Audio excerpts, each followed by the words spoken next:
Welcome back, everybody, to this episode of the Open Concept Podcast, where we are breaking down unnecessary walls and barriers that stand in the way of greatness. Mr.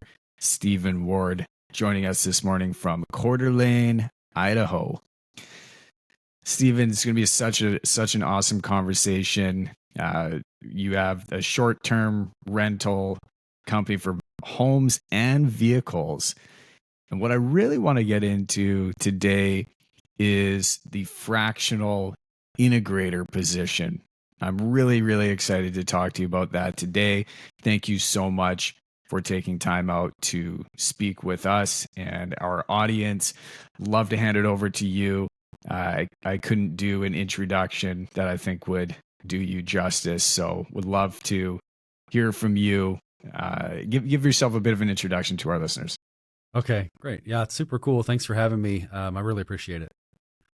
I spent the last 15 years at a company here in Coeur d'Alene that does H-2A and H-2B work visas, temporary work visas, and grew it up from about $500,000 a year to $8 million in the last 15 years. And it's been a wild ride. And in that time, I spent time as the integrator of the company, basically removing obstacles and barriers and keeping the entire company working in cohesion behind the scenes, really a lot of behind the scenes, and interpreting the visionaries picture for all of us and then putting it into concrete action. So I spent up until February of this year doing that. From there, I stepped away from that company and they immediately hired me right back, which is awesome. So I have a couple projects running for them.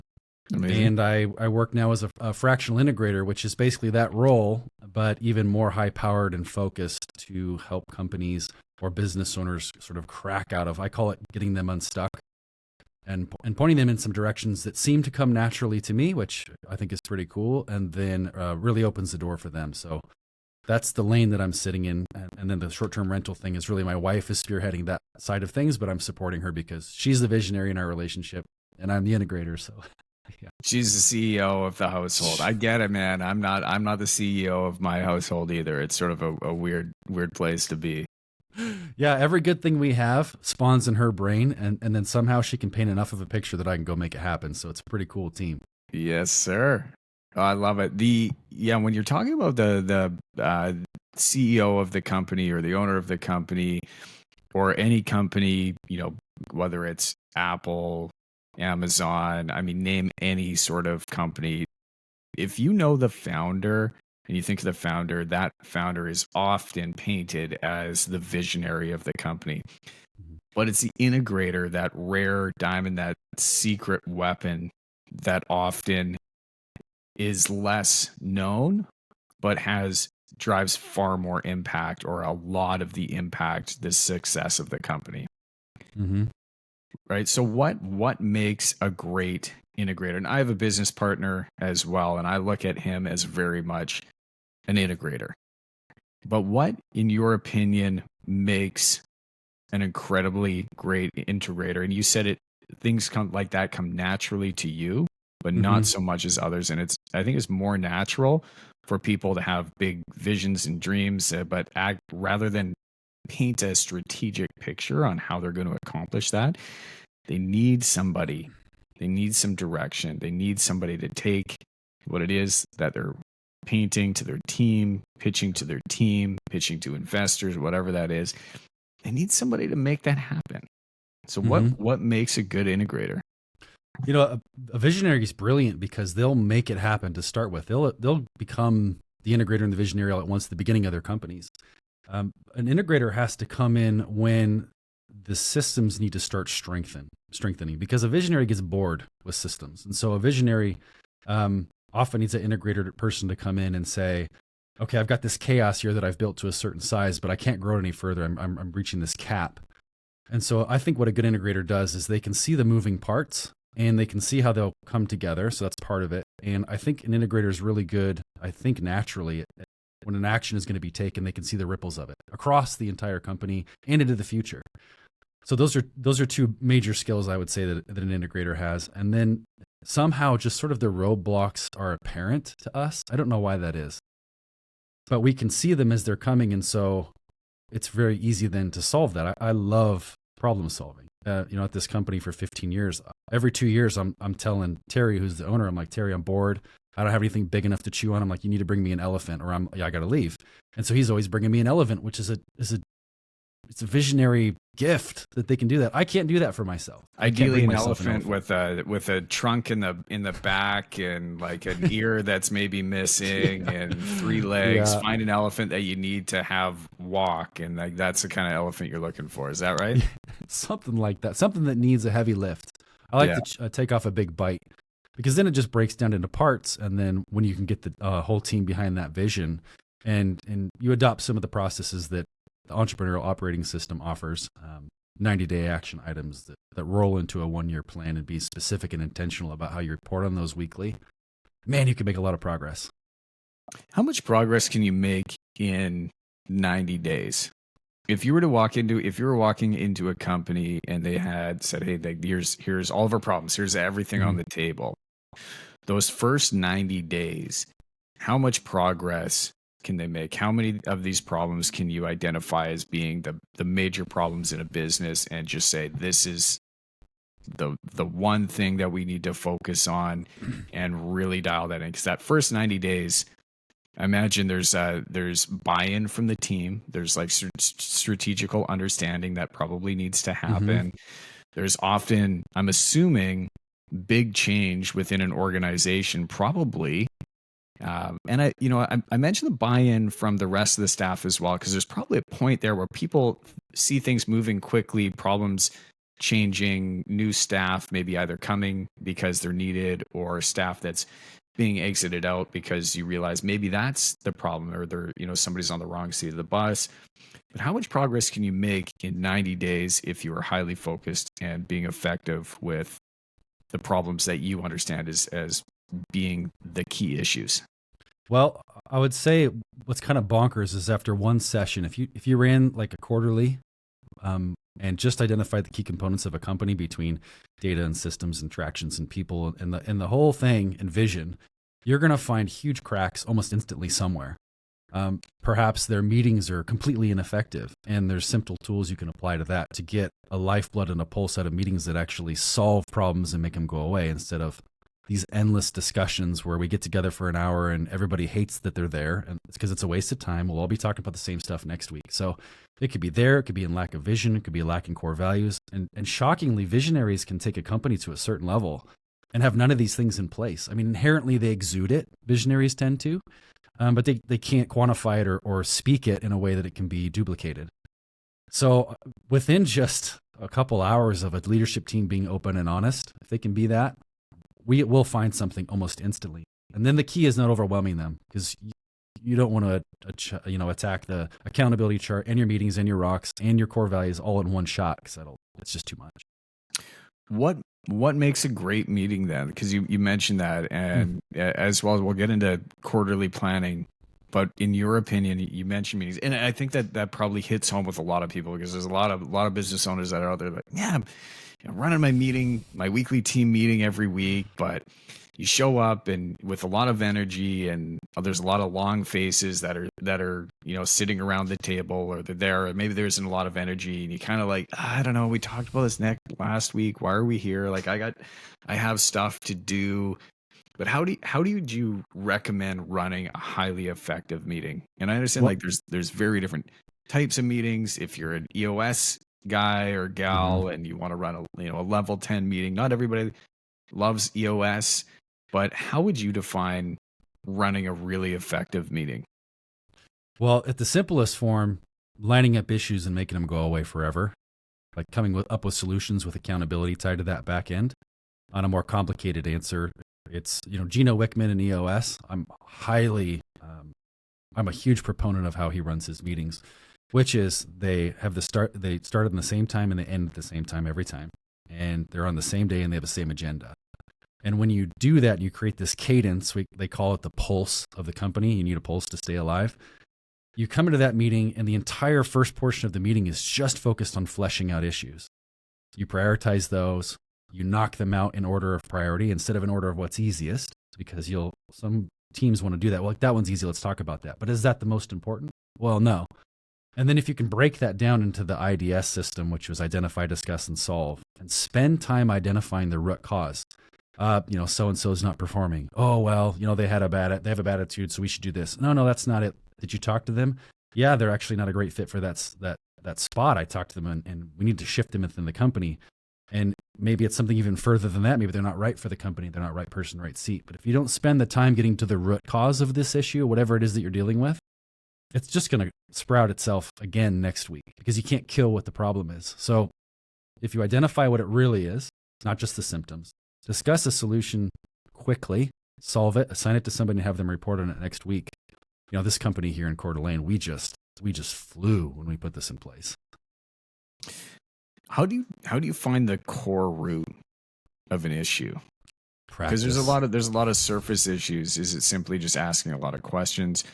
But somebody could ask a lot of questions and still come out kind of confused with a lot of conflicting answers. Do you have any tools that you would use to find that core issue that may not be so right in front of your face?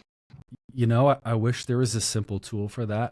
Honestly, it takes a team that is going to be open and honest, and it takes a team that trusts each other. Because if you can't get to the root cause, or if you think what you say might be offensive or it's going to cause rifts in the room and you're worried about that, then you're going to have a problem. You're not going to get to the actual, you can just say what needs to be said. And if you don't say the unsaid, how are we supposed to know how to deal with it? So the other side of that is it's just practice. I mean, EOS doesn't allow us to move along very fast. They leave you alone once an implementer comes in, which I am not. But once an implementer comes in, they give you a month to just practice meetings and to just be terrible at them for quite some time.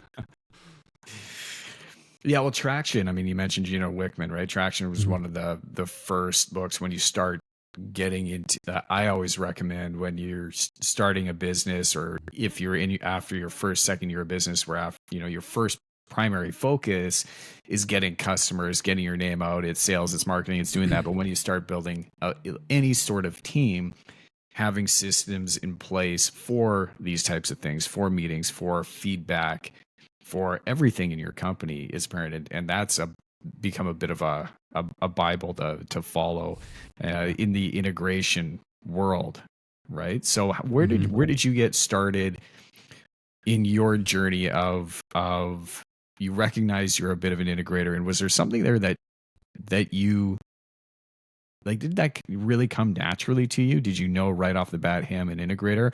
Or is there just you dove into this position, figured it out, somebody started giving you responsibility, and you kind of naturally worked your way into this position, found you had a knack for it, for uncovering different scenarios, different problems that were coming up? Or what did that look like for you in these early stages?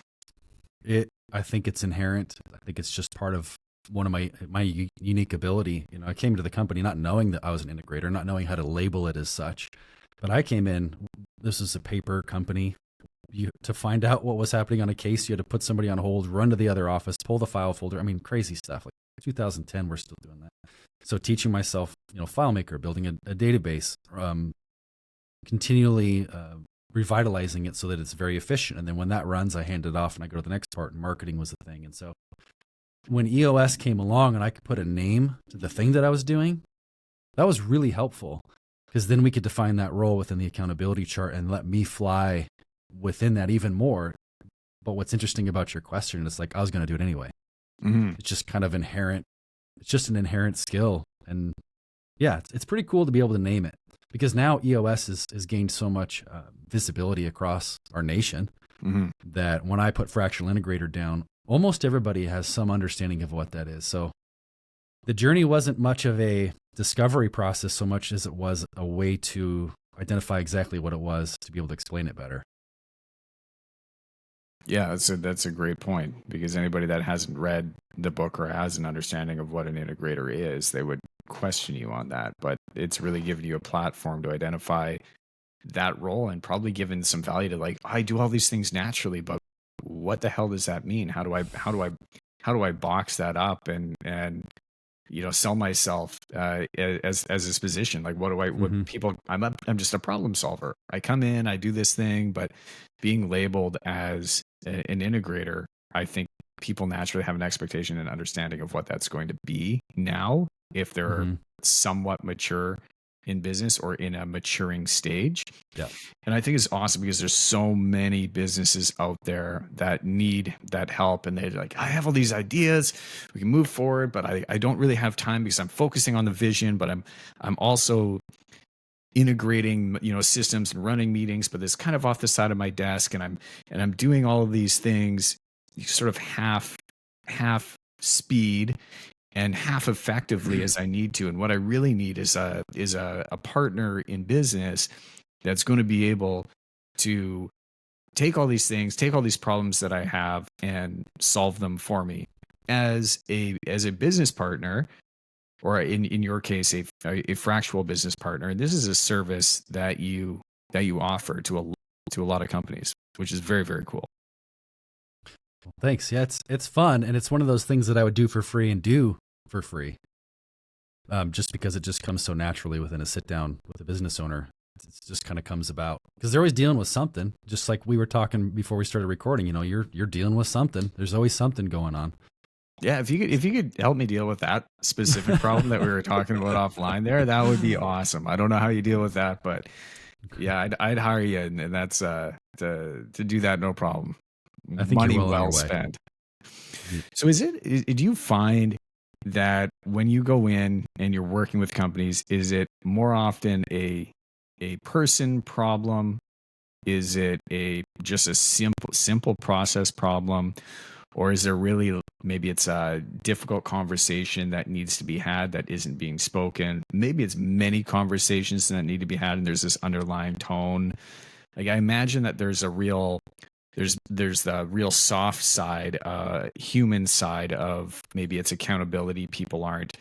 The systems are in place, but people aren't staying accountable. Or it's just simply, hey, we don't have a proper feedback loop for our customers to understand how it is that we're doing a business. And that would be really easy to solve, or a way to measure your marketing tactics and measure your leads and your sales process and sales funnels.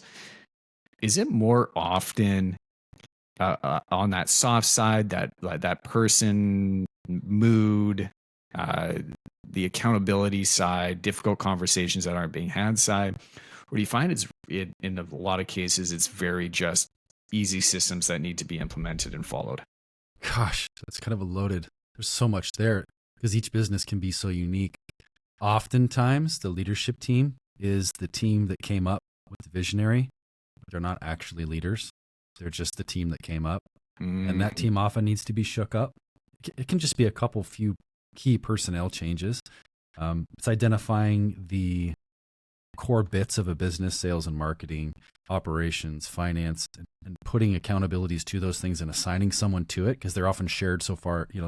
They're shared across multiple people, multiple different accountabilities within those roles. So cleaning that up so that you know exactly what you're accountable for and to, and what you need to report on. It gives clarity across the building. And one of my favorite sayings is, when everybody's in charge, no one's in charge. So you'll find that is often a problem. And people are like, well, I handle it sometimes. And then the owner's like, it's always getting dropped. Well, it's because I thought they had it. It can be they've got a wrong person in the building, but they have no idea how to define what wrong person means. They just feel it in their gut. So if you don't have core values and something that you can sort of measure against, both the accountabilities, and are they the right person via core values plus the right seat, they fit the accountabilities that have been listed, it can be quite the uncovering process. But what I see it as is it's like creating buckets to put things into. All your issues go into this bucket. All your people problems go into this bucket. This is the evaluation tool when you're dealing with people problems. And so, your question is kind of loaded, because I haven't come across anybody that's like, I just need a marketing funnel. I have everything else going for me. What the thing is they have these big visions, and then they've got they're just chewing on this personnel problem. But if I help them with vision and we forecast a 10x vision for the company, and they can actually buy into it, all of a sudden they're like, why am I spending time on this people problem? Obviously, the next step I need to do is let this person go and insert somebody who fits this 10x vision I have. So it could be a lack of vision, a lack of core values and focus, a lack of ability to evaluate against something, lack of clarity around key accountabilities. I mean, there's so many ways to go. Why couldn't you just tell your leadership team and your entire staff to just do more and do better? and just Yes. and just be like, that's it. That's what it comes down to. Just do more and do better. Why doesn't that work? Why doesn't it work? I think because the visionary treats everybody as if they're visionaries and they're not. Some people just want a job and they want to know exactly what their duties are so they can perform well. And visionaries stink at clarity around that situation. And an integrator walks in and goes instantly, "Oh, can that person explain what they do to me in a way that you agree?" Well, I don't think so. Well, then how can you expect them to get it done the way that you want to get it done if they can't even describe what you have in your brain? I just think it's clarity around what's expected, and even when you think you're being clear, I just did a reel about this the other day. You're not. If you say it and you think they got it, ask them what you just said, and you're going to be shocked what they give back to you. So that's like my that. theory on that. Yeah, it's like that game of telephone, right? Oh, terrible. And that was an issue that we had in our business for a long time. And still to some degree, it's not perfect.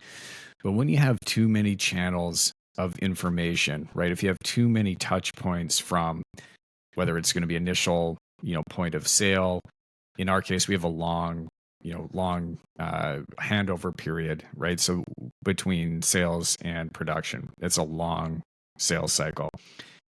So if there's too much information that's going on along the way, or that process isn't followed, or there's too many people that are involved in that process, that information gets super diluted. It gets super confusing. And then it comes back to, oh, he said this, she said this.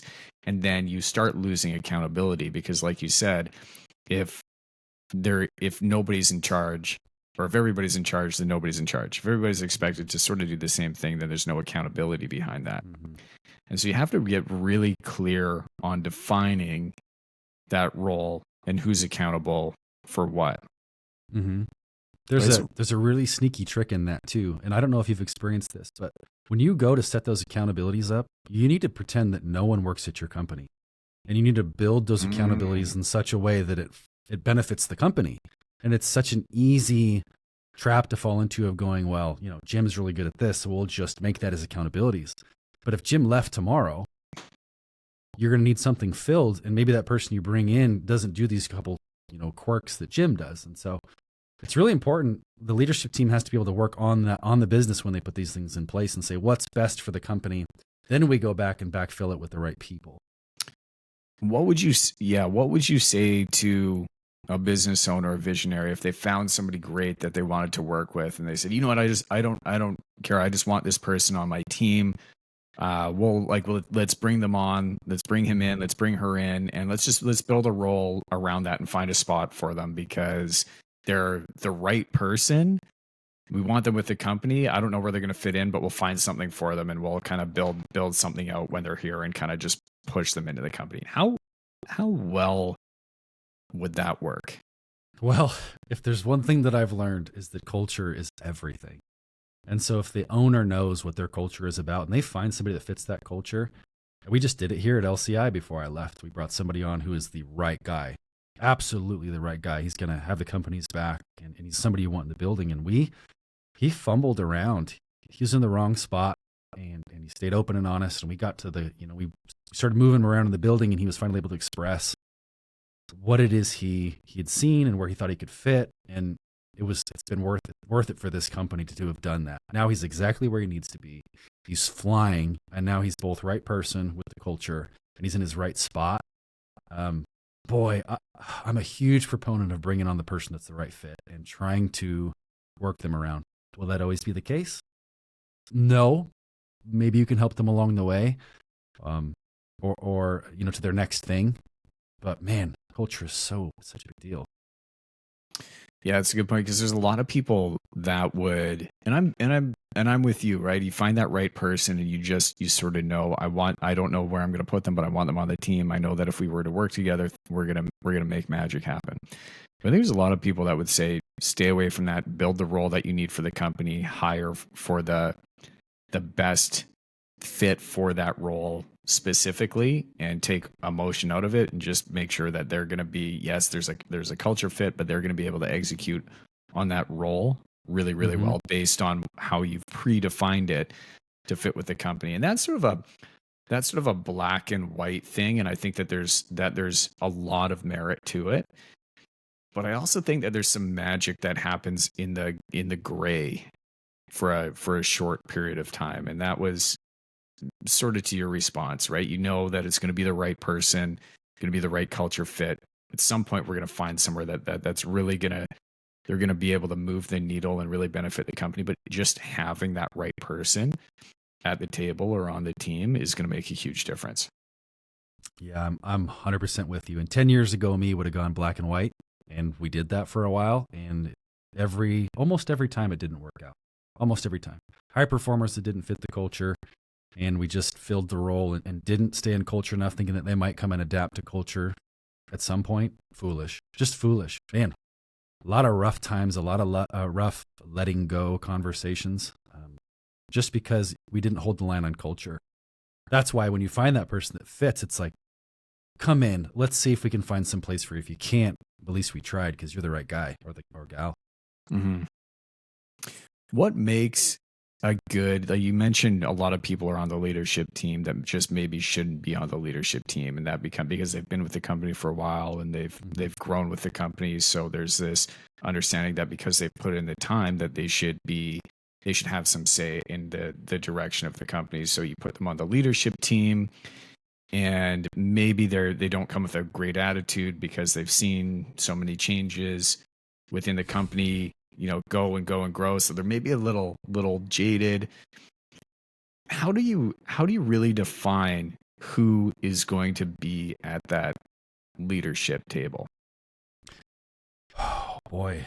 And is there, and I think there's a lot of value. If somebody's been with you a long time, I think that there's value there. There's trust, there's loyalty, but there's also some bad habits and probably some leniency that you've given them that you wouldn't give a new hire, right? Because there's that relationship that you've had with them for so long that they get away with certain things that if you brought somebody new into the organization, that person wouldn't be able to get away with those sorts of things.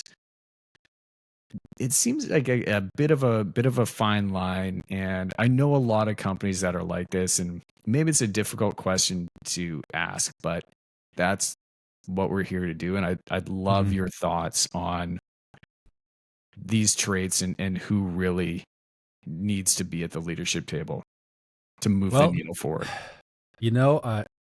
I'm a part of a coaching group with Dan Martell, which because you're there as well. I am. And he's reinforced a lot of my thoughts on so this is, again, fully kind of like Stephen Brand stolen from other leaders. And I'm a firm believer that if you look at your leadership team and say, what 3 books have you read in the last month to propel you so that you can go ahead, right? Like Jocko Willink says, or Simon Sinek, leaders are leaders because they go before. And if I can't see that behavior out of my leadership team, quote unquote leadership team, then they're not leaders. And you have some high caliber, high expertise managers, people that can really run a department. But that go before thing, it's something that I've known a long time, but after watching Jocko and Dan and several others, it's just becoming way more and more apparent that, I'm not even going to hire anybody into my companies that isn't reading books. And I remember Dan said something like, well, that's a really strict thing. It's like, yeah, but my culture is going to be those that are growing their own contexts and people that want to become a part of a vision that I'm painting, but also that they can see how they can get what they care most about in life. And if they're not becoming, through context and input, I just don't see how they can be a part of my organization.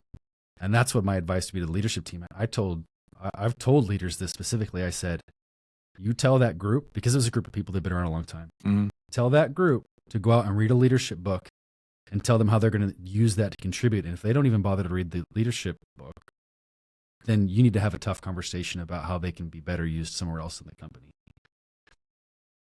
I don't know any way around it. You're either pursuing that context and you're going to lead, or you're not. And if you're not inputting, you're going to stagnate. And it's vital. It's so vital. The leadership team has to be able to step outside of the day-to-day and look at the company as a board of directors and say, which direction do we need to go? And if the only context they have is what we've accomplished up to this point, what you did to get you there is what's going to keep you there. Are there varying degrees of, let me rephrase this. I understand that there's a CEO and a COO and a visionary and an integrator and however you want to chop that up. Mm-hmm. From a CEO position, I know that there's a peacetime CEO, and I'm not coining this. Forget who came up with the term, but there's the peacetime CEO and there's a wartime CEO, and those typically you can morph between the two because you have different points where maybe there's like just Jesus, we need to get stuff done. Things aren't going right. There's a big issue. It needs to be solved right away. Now you put on your war gear and your hat and rifles and you're all right. This is wartime CEO, and then there's peacetime CEO where you have the sunglasses on, you're throwing frisbees around, things are good, things are happy, money's flowing, people are feeling light on their feet.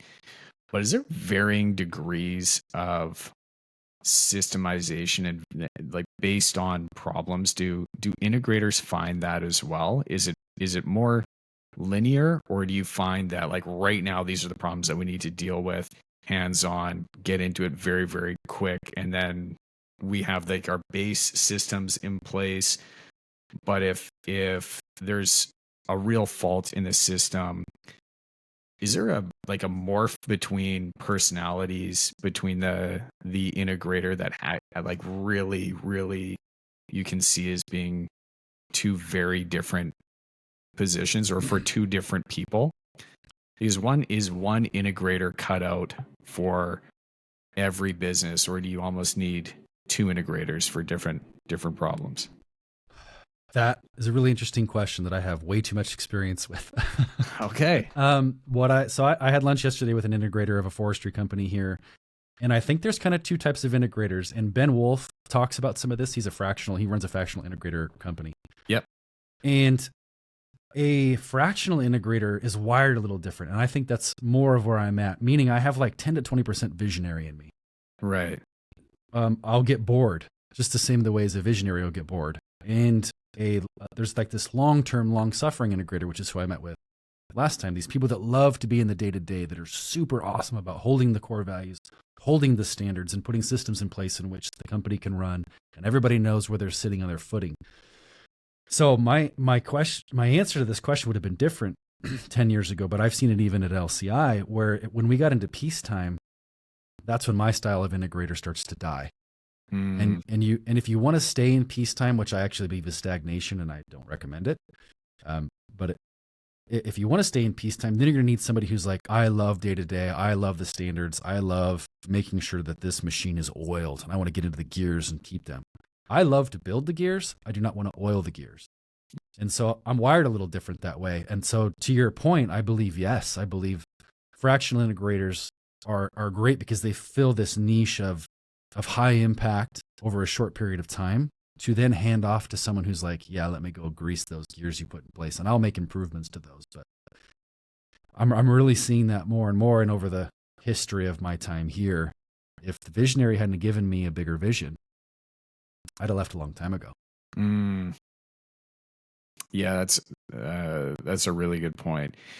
And I had that question because I think there's a lot of people that, a lot of businesses that thrive in that chaos. And like you said, you're like, I need an elephant, and I sort of defined that elephant with, the trunk in the wrong place and no ears and legs, and we need to like build this thing back together. But like you need a problem to solve, and there's less problems to solve when things are going really well, which is what everybody wants to be, right? Everybody wants to have a business that is running well. Their emails are all answered. They're not getting too many phone calls. There's no problems. But in some way, you sit around and you're like, man, I'm waiting for a problem. Yes. And then what happens is there's a tendency to go out and make problems that weren't actually problems to begin with, just so that you have something to do and a problem to solve. And that also causes chaos. But that's sort of a trait of a visionary, maybe not so much the integrator, but I don't know. Can you speak to that? Am I on the right track here? Because that's something that I've certainly noticed when things are going well, have a tendency, I'll call our project managers. I'll say, yeah, they'll be like, yeah, how's it going? I'm like, yeah, no, just calling to check in. Everything's good? Yeah, okay. Things are good. But then they find the need to explain to me all the problems that they're going through throughout the day, when they could have just said, yeah, it's fine. It's just like day to day. But now, because I've called them, they have the need to, tell me exactly what's been going on that day. I'm like, man, what am I doing? Like I still have a tendency to do that a little bit, not so much anymore, but I have had experience with that, in like causing some of that chaos and causing some of these problems that need to be solved. I'm hoping you can speak to that a little bit. I Yeah. hope I'm So not the only person that does that. no, and a great book is Rocket Fuel, another one of Gino's books that talks about the visionaries, pros and cons, and the integrators' pros and cons. Visionaries need to define their role as the visionary and get their fingers out. Part of an integrator's role is to shield the team from the visionary, and only to let those great, out of the 100 great ideas they had, the one that works well for the business, let that one filter through and let it go into place. And what'll happen is, and I've seen this, I'm going to get hives talking about it. The integrator's in place. He's got the authority, and he's running through his stuff, and the company's starting to jive and move, and we're going to expand into big things. And the easy times then promote greater strength to take on more projects and grow the company, all this kind of stuff. And for some reason, somehow the integrator was off living life, handling the big relationships, bringing around the big marketing deals, bringing around companies to acquire. And all of a sudden, one day they felt they needed to get involved again. And they come in and maybe through no fault of their own, thinking they're helping somebody, a staff member comes to them outside of the rest of the team and asks for some special thing. And he's like, yeah, this is great. You can do that. You can take Fridays off for sure. I'll give you that raise. And they inadvertently throw chaos into the system and sort of chip away at standards and not realize that's what they're doing. And if that doesn't get solved, you'll start to see a fracture of, okay, the people go, well, the visionary signs the checks. Mm-hmm. So do I follow his lead on this? And the integrators are over here saying this. So do I follow his lead on this? Awful. So huge tool is clarity between the visionary and the integrator. Strength and trust so that the visionary can say, I got all these ideas. Strength and trust that the visionary can hear from the integrator when he says, stop it. You're meddling. The water was still, and you've got silt everywhere. Get out of here. And for the visionary to recognize that, like that's power. If that can't happen, visionaries that come back in, chaos. Yeah, man. Yeah, that speaks right to my heart. Sorry about that. No, I mean in the best way, because I know it's something for sure that creeps up, and you're like, should I just double check and make sure that things are good? And that's a problem that a lot of visionaries have, or just people in general. I think it's human nature. As you're starting to give up more and more responsibility and offload stuff, you have a very specific way of doing stuff, and nobody's gonna do it the same way that you're going to be doing it, because Nope. everybody's wired differently. Everybody is their own unique thumbprint. They have their own experiences. They've read their own books. They're maybe in their own different journey of fitness, their mindset, their experience, past companies that they've been working with. Everybody has a very unique way that they view the world and view problems. And so nobody is going to handle anything the same way that you necessarily would, or as one person necessarily would. But when that person just wants to check in just to make sure that things are, you're doing it my way, even though they're doing a great job, that is going to cause distrust. It's going to cause chaos, because that person is going to assume that you don't trust them. And then there's probably, maybe you can speak to this, but then there's probably going to be less accountability, because they're not going to get stuff done because they figure that you're going to do it anyways. And then you come back and say, I thought you were going to do this because this is your job. And they're going to say, well, you told me it was my job, but you tend to handle this and take care of it. So it didn't get done because I was under the impression that you were going to do it. You were under the impression that I was going to do it. And then things start to fall apart. And then there's a real reset here. So what would or a rebalance that's required. Mm-hmm. So what would you say when things are really rolling? What's the best thing that a business owner can do, a CEO of a visionary, to get out of the way of the integrator? Is it the best form of communication and updates on a very regular cadence, and that's it? Uh, can the visionary play a role in integrating different processes and businesses, or is that like a very defined, just get out of my way, your integrator is going to go in and crush it? Um, how much of a role does that visionary play once they have a really great integrator into the overall day-to-day operations? So it's hard to talk about this exactly outside of the EOS system. But if they're not operating in an EOS, maybe at least the visionary and the integrator can do this. The visionary doesn't want to be involved in the day-to-day. They don't want to know how these things are getting done, but they're the owner. And so they're like, it's my business. I need to get a pulse on what's happening and that kind of stuff. The visionary ultimately needs to buy into and believe in what the integrator brings, and that they will go make the vision happen. So where a visionary wants to live, big ideas, big relationships, whatever that happens to mean for the company between acquisitions or these like large clients that only they have the skills to handle. Nobody's going to sell better than the visionary, the owner. The other thing that I think visionaries miss, and great ones, humble ones miss this, is that no matter how much they just want to be seen as a colleague or a peer, they're not.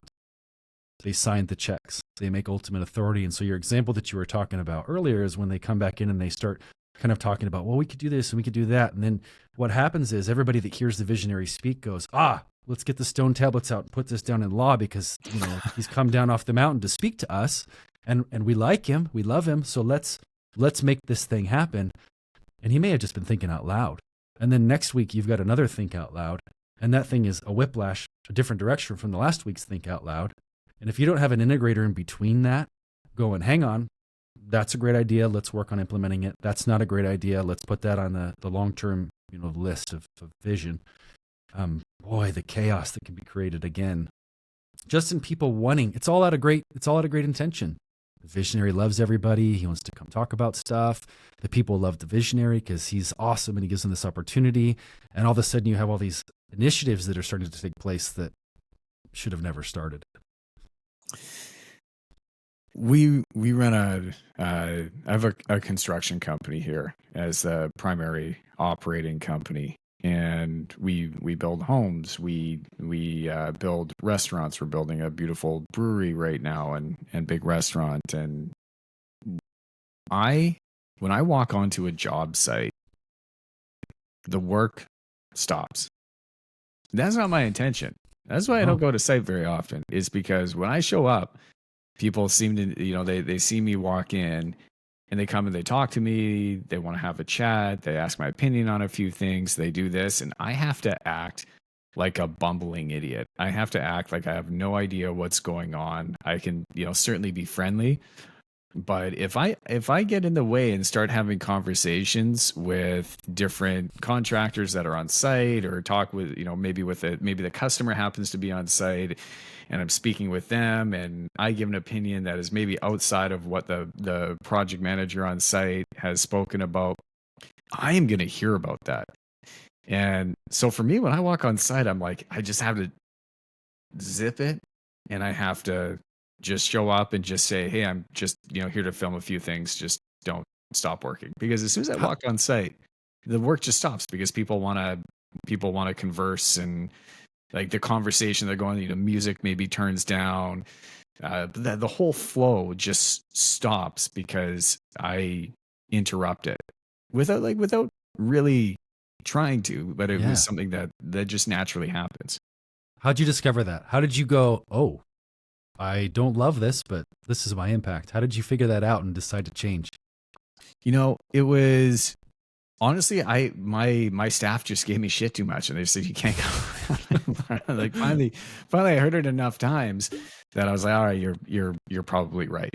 So I have to make that less of a priority, because that was, and there was anytime that there was a conversation that I would have, and back to the initial points and friction along the way, right? And that game of telephone. If somebody's saying one thing to me and I interpret that one way, and I pass that information on to one of our, whoever's really directly responsible for that outcome, and it's interpreted slightly differently because I don't have all of the context, then that can be a pretty detrimental mistake, or that can be a pretty detrimental outcome, not only in the trust of the project manager, or whoever that key person is on the leadership team that may be involved, but to the customer, to the overall project that we're working on. And I overcame that through just repetition, and my team telling me that honestly I needed to stop, and I have the trust in them that they're going to get it done. But that was a big learning curve, especially as you grow, especially as you hire more and more staff, and you take on larger, and in our case, larger and more challenging projects that we've never done before. There's this sense of we need to get this, we need to get this completed as a team. So everybody should sort of be involved a little bit, but it's really not that way. Everybody needs to step out of their comfort zone and really be able to develop themselves inside the company, and in our case through taking on more challenging and different scale of projects that we've never done before. But we need to do that in our own silos, right? And we can communicate that and talk about the progress that we're making. We can review it and go over any challenges that we may have had, and together as a team we can sort through that. But the day-to-day operations, everybody needs to make those mistakes on their own, so that they know in their role and in that context, if it does come up next time, that really sits with them, because they know this has happened before. I really don't want this to happen again. But some things you can learn, you can pick up out of a book. But I was listening to a podcast recently with Chris Williams and Naval Ravikant. I don't know if you know Naval. Mm-hmm. And they had an interesting conversation about people that they will learn lessons that can only be learned through own personal experience and context, right? So everybody can tell you, people that have a huge amount of money and wealth and they've developed it, they can tell you, oh, here's all the problems that you're going to have, when you become wealthy or as you go to establish wealth. But everybody thinks that they're going to be able to navigate through, they're going to hear that, but they're going to think that they're going to be able to navigate all those challenges differently on their way to gaining wealth. Or if we're going even further back, right, the fall of civilization, you can read about history in books and how civilizations have collapsed because this is, what's been going on. But it's not going to happen to us. And here's why, right? And there's this justification. So there's all these lessons that you can speak to people, you can learn from their mistakes. They will tell you what you will learn. And some of that you can definitely learn from, take advice from.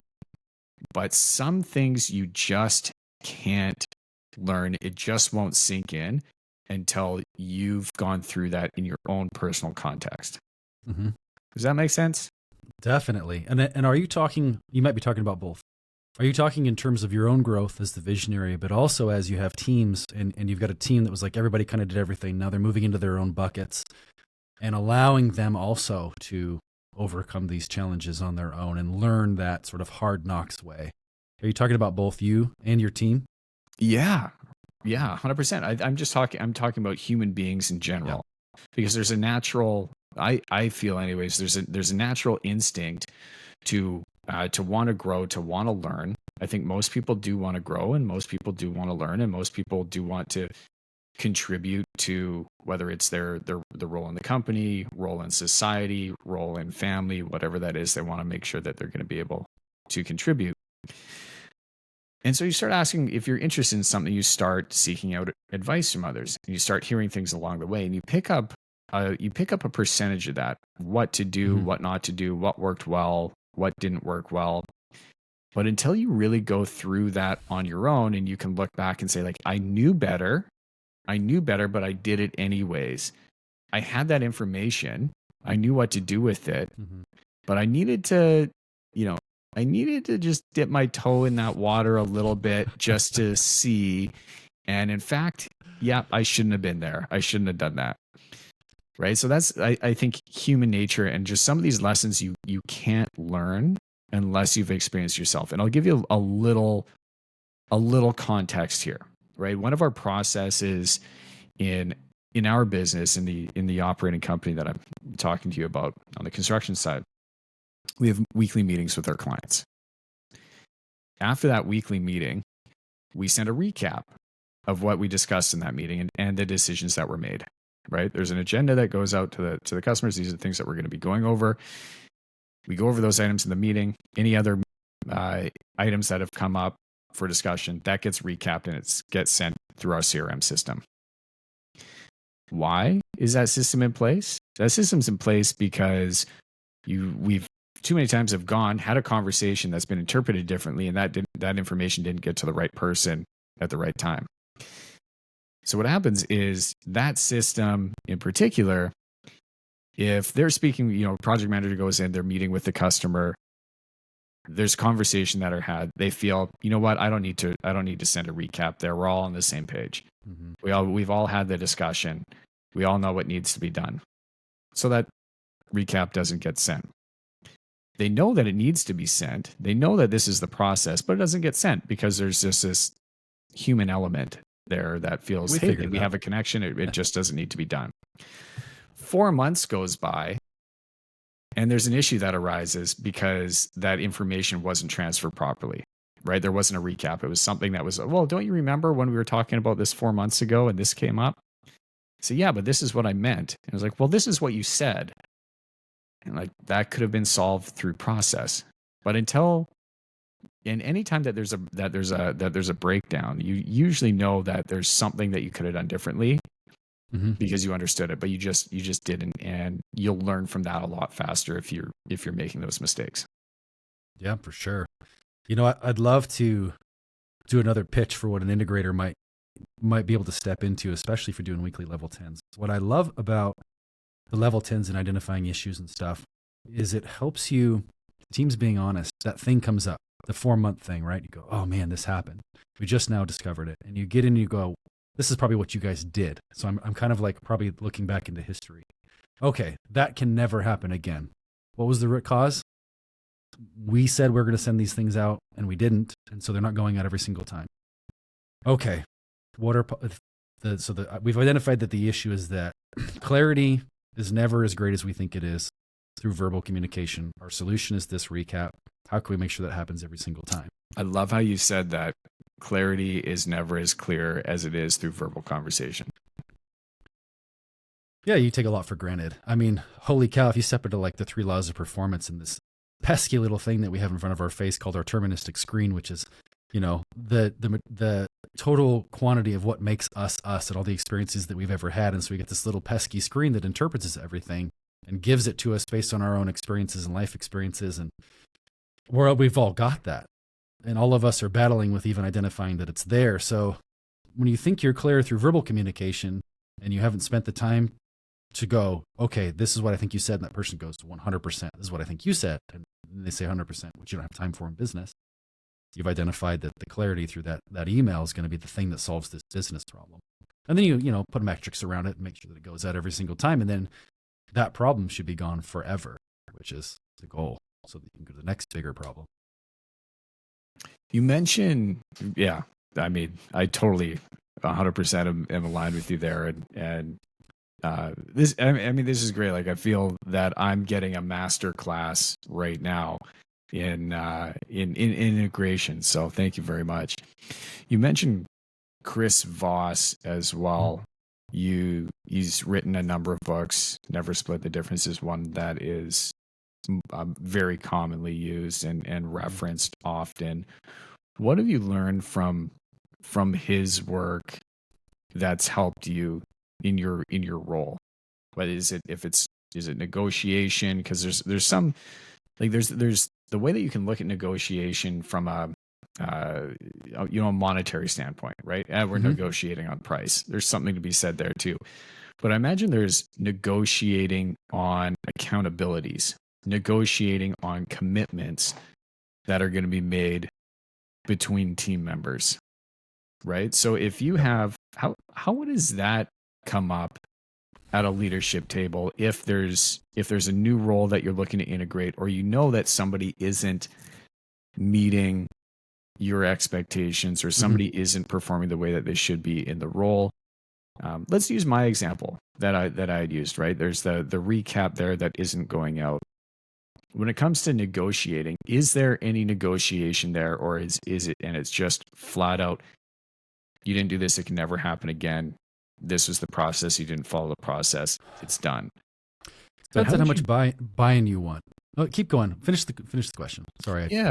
No. So is there that, like a form of negotiation where it's as simple as, hey, let's negotiate here. I'm never going to default on making payroll.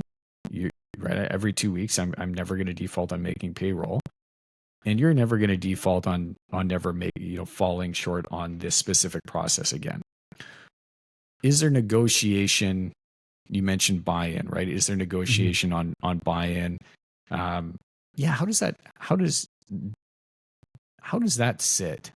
Okay. Well, I'll throw two things at you. The first one is performance can be directly tied to how a situation occurs to a person. So if they didn't send that thing out, you're going to need to approach and figure out, how is this situation occurring to this person such that they performed this way? That's where never split the difference comes in. And I'll tell you, I don't always do this, and my ego or my irritation or my impatience gets in the way. But I found the one key to unlock, if you want buy-in, is that your counterpart, that person across the table from you that you're addressing this performance issue in. Everybody has something to say. Everybody has a reason for why they do what they do. Everybody is the hero of their own story and performing at the top standard according to them.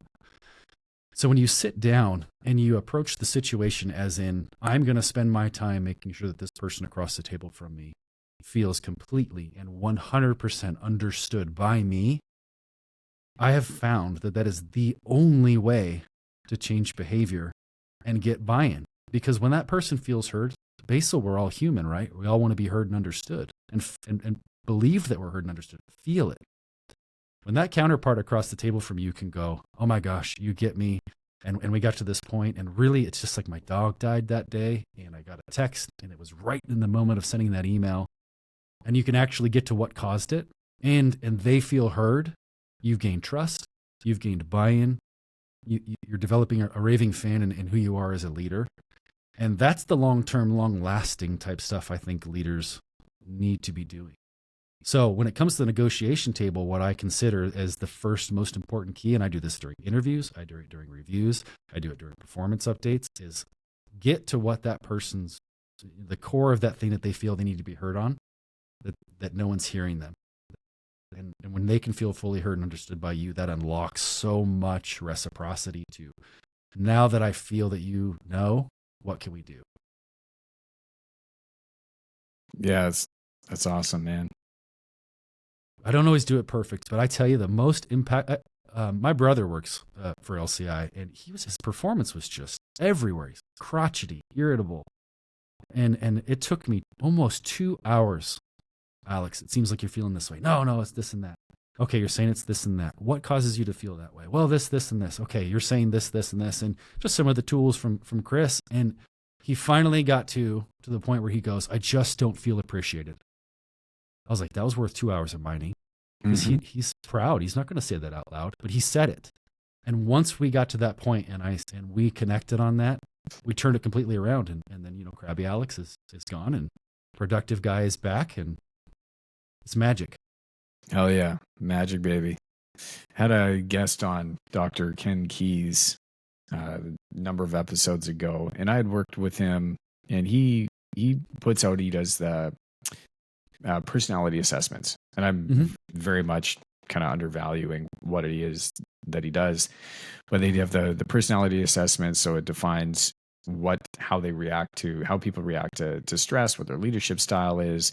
They have a values indicator as well, which is a values exercise that I've run through with every member of our company to understand what it is that they value. And there's a number of different things that come up. And then, are those values being met? And quite often you see these values that they hold in high standards.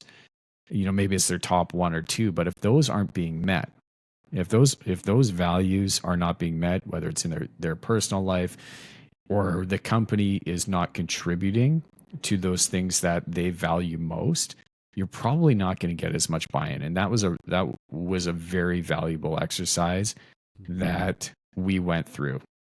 Right, one of our and a couple of it had come up, and our financial controller, her top value was honesty, that it popped up. And so if I was being dishonest with her, or if somebody in our company was being dishonest with her, or not, being straight to the point, speaking how they feel, bringing up topics that needed to be discussed, then there would be, a lot of mistrust there, and a lot of, if people weren't being accountable to what it was that they were saying that they were going to do, then she would really start to dislike that person, or there'd be a lot of misalignment there, because honesty is her number one value. So we have to make sure that is being met. And it's the same thing, right? It goes through, you mentioned maybe, another one was wealth, but in the case that you had mentioned of your brother, appreciation. Right? Appreciation is a big one. If appreciation is one of your top values, you want to do all of this work, but you want to be appreciated. If that's something that you value, that feeds your soul, and you're not feeling appreciated, then you're not going to show up as the best version of yourself. You're not going to put in the same kind of effort that you need to put in to get stuff done, and you're not going to be performing at your best. And that stuff is cancerous within a company, within an organization, or within a family. Right. If we're talking wife, kids, everything. Yeah, you got people here, and we're not in the industrial age anymore, where it's not okay to come screw a toothpaste lid on all day. It's Charlie in the Chocolate Factory, but whatever. It's like people have their own, aspirations and goals and all these kind of things. And the beauty of these assessments, we use the DISC assessment here by TTI, and I always I take whoever's going to be training the new hire, and I bring them in the room, and we pull up the motivators page and the behaviors page. And the beauty of it is, I sit there and I have them tell me what those words mean. Because usually when I read the words, I'm like, oh, so you respond this way. And they go, that's not it at all. So I've learned that lesson first. Let them explain it to me. The second is we go to those those driving forces. And so one of mine is return on investment. And then there's another driving force that is, I will do what I do for the benefit of others and for nothing else. And when you start identifying, okay, the trainer has this particular motivating force, and you have this particular motivating force, let's talk about where conflict is going to arise 100% of the time. Start working through those conversations pre day one. And these tools are incredible. So it starts to sort of leapfrog over the need to do some of this never split the difference stuff, because you can head it off at the pass. And then the trainer goes, okay, when I behave this way, you're going to, and they say, oh yeah, that would violate this in me. But now I see when you say, oh, this is what you're doing, I can have that going in my mind, and we eliminate a lot more friction and move to productivity and communication and efficiency. What to a COO, to an integrator, somebody behind the scenes, what do they need? You mentioned a vision, right? You're at the same company that you were. You wouldn't be at a company if they didn't give you an elephant big enough to chew on. What really drives an integrator? Because I know there's a lot of business owners out there, and they say, man, if I could just really attract that person, get the person, that integrator on the team, man, that rocket fuel that we're talking about, that is going to make exponential difference. But what are traits, or what is an integrator, a really good integrator, looking for out of a company that's going to keep them exceptionally motivated and driven to do what it is that they're doing? I'll do my best to speak generally. I've talked to very few integrators because there aren't that many out there. But from personal experience and from the few that I've talked to, I believe this is what it is: that we can affect and achieve outcomes. Now, That may be a bigger bank account. That may be ownership in a company. That may be recognition. I'm not sure what that might be. But I need to know that I can come in and I can be behind the scenes. I don't care. I don't care if there's recognition or not recognition. I love recognition, but I don't care because I want the result. So Right. if you're producing this vehicle and I say, I buy into your vision, sir or ma'am, I buy into this. Now I'm going to come in, I'm going to make it real. You're going to be able to touch it. If I don't know that I'm going to be allowed to achieve those results for real, nah, it's not going to work. Do you know Cameron Harold? I don't think so. No. COO. He has an organization now called the COO Alliance. He was the integrator. We'll call him the COO of a company called 1-800-GOT-JUNK around here. Oh yeah, I've heard his story. Yeah, he wrote the book called Vivid Vision, and he worked with 1-800-GOT-JUNK as their key integrator and got them to, I think it was about 100 million roughly, and then the company decided, we're gonna have to restructure and bring somebody else on and rework that.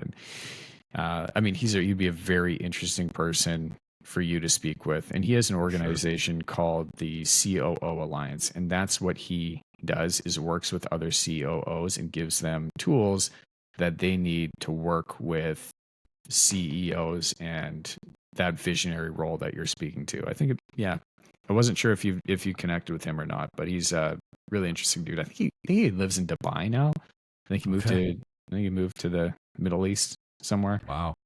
Yeah, I think he's hanging out there. Very cool. Very cool. What are the books that have impacted you the most? What are the 3 books that you've read most recently on leadership? Because you mentioned that earlier as something that you want to make sure that people in your world are, if you're working with at the leadership level, are going to be reading. What are a few books that you've read recently that have impacted you? Never Split the Difference I read back in 2019, and I've just been studying the principles, but that's a reread all the time, because that's not recent, but it has to be recent. It has to be top of mind. It's so good. Buy Back Your Time. I mean, that Dan Martell's influence literally shifted and pivoted my entire life. So that's another one for me. And then right now, 10X is easier than 2X or Gap in the Gain. Both of those, I think I've listened to each 4 times in the last 2 months. It's just can't get it in enough. And each time I listen to it, I hear something different. So those are the 3 to 4 that just going crazy through right now. 10X easier than 2X being the philosophy goes solve bigger problems, because those are often you're going to see more results out of the bigger problems that you're solving versus just the problems that are going to double revenue or double your progress. Yeah, well, and sitting in the doubling is just doing more of the same effort, which is exhausting. A 10X exercise actually gets you to focus on, I'll tell you a really quick story. I met with a gym owner, and she's maxed out on her number of members. She's like at 12,000 members. She's crushing it. But her training is struggling. She's making $5,000 a month in training. And I just ran the exercise. I did the 10X exercise with her. She read the book and she didn't do the exercise. So again, I think that's something an integrator does. It's like, let's bring this to concrete. I can't tell you, just hold on, but I want to hear that story. But just like before I forget this, that's something that's very common, right? You read the book, but reading a book and studying a book is very different. And I love what you said there. I study that book. I'm implementing it. That is implementership right there. That is what that is integrator stuff. That's what they do. Whereas a visionary CEO, they're gonna read a book to kind of get inspired, and they're gonna filter through a lot of that, and then they're gonna put the book on their shelf, and they're gonna say, I read it. Or they'll throw it to the team and go, read this. This is the best book ever. Yeah, and read this. Later, they're like, read this. Exactly. Read this and implement it. This is where my head's at. Yeah. But I love what you said there. Sorry for interrupting, but I had to mention that because you mentioned it earlier too. So yeah, no problem. I love that. The exercises of the books is something that a lot of people certainly don't do. Absolutely not. So yeah, I'm glad. That's why I have a spot. So we ran through it, and I said, what could it make? And she said, I think it could make $500,000. And I said, how long? And she goes, 4 or 5 years. And I go, do it in 6 months. And after her jaw came up off the table and she started thinking, and all of a sudden she's like, well, then I can't have this staff member. I don't have to do this, and I'd have to put this training in place. It was like, it instantly focused her where she should be spending her time. And where she was spending it was, how do I bring this person up? And how do I motivate these people? And it was like, they weren't even part of the conversation anymore at that point. And that's what I love about the 10X exercises. It tells you exactly what to stop doing, and it tells you exactly where you should be spending your time. Awesome. Yeah, no, reading is a big part of my life, my routine. But I do know, I think it was Tim Ferriss that said it is, reading is the most accepted form of procrastination. I can see that. Right? Because you get caught up reading a book and you think you're making progress when really it's like, you're just kind of relaxing, reading a book, but we chalk it up to progress. Mm-hmm. And that's what I think reading books does to some level. But if you're studying a book, if you're making real progress from a book and running through the exercises that you're given, then you're really working. It's going to exponentially move forward the amount of information and value that you get out of that book. The curse of the integrator for me is it's like, I'm reading Buy Back Your Time, and he gets the time energy audit. Within seconds, I have a notebook out and I've got my timer set on my watch and I'm doing a time and energy audit.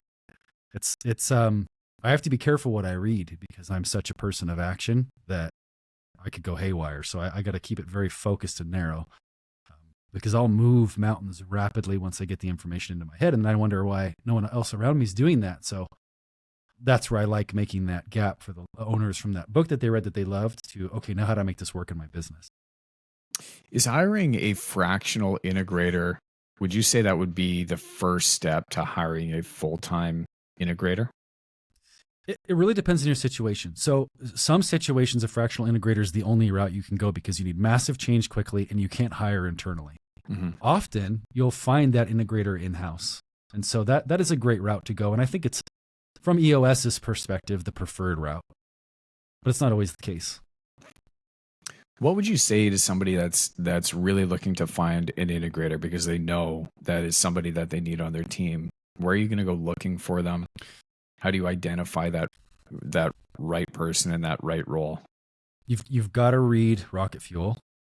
You've got to get the traits, the actions, the behaviors of an integrator into your mind so that you know what you're looking for. Like right when you buy a new car, you see that car everywhere. Get those traits in your head so you can start to see those traits in others. Once you've done that, then maybe you have a short list within your company that you can compare against the book and what you're learning. So, EOS worldwide has resources for finding and connecting with integrators. Ben Wolf has them. It sounds like Cameron Harold might have that as an option. So if you can't find them in-house, that would be the route I would probably suggest. Hiring one it's hard. It's rare. A true integrator is so rare. They don't need to be told what to do. They're total self-starters. If they can't tell you within a half an hour of talking to you about your issues a direction to go, either they're 18 years old and they haven't got enough experience yet, or they're not an integrator. Amazing. Where can people find you? My Instagram is hangtime41. I'm trying to apply some of Martell Media and Dan's insights to my Instagram, so I'm working on doing that, but that's where they can find me. And you got to integrate that. Integrate it as quickly as much as you can. 10x that stuff. I'm going after it. I'm heading up to Kelowna. Monday I'll be up there for Dan's Social Selling Summit. I've done that. I did that one with him last time. Yeah, it'll be a great experience. Good. I'm not going what I need this time. I have conflicting events, but I have been there. Yeah, it's awesome. I need just more from the professionals. One thing that I have learned as an integrator is I have bits of a visionary, but I'm not a manufacturer. I cannot create from nothing. I need the picture. And that's something I used to beat myself up over quite a bit. And now I just embrace. I'm like, okay, wife, give me that next vision. I'm going to go build it, but don't expect me to come up with it. That's your job. So yeah, when I go, I'm hoping Dan and their team is going to get me that next thing that I can go and then apply rocket fuel to. Yeah, I think, AI is also helped a lot with that because I'm sort of, in a similar way. It's tough to create something from nothing. It's hard to stare at a blank page and just paint because the opportunities are endless. And so therefore it becomes overwhelming because you don't know where to start. And people, yeah, your vision can be huge. You can do this. You can literally put down anything, but you still kind of want to get it right. And if there's too many options, then it becomes overwhelming. But having the ability to be able to edit, right? Take that vision, see it, be able to make edits and tweaks to it to make that vision come to life is a skill on its own, man.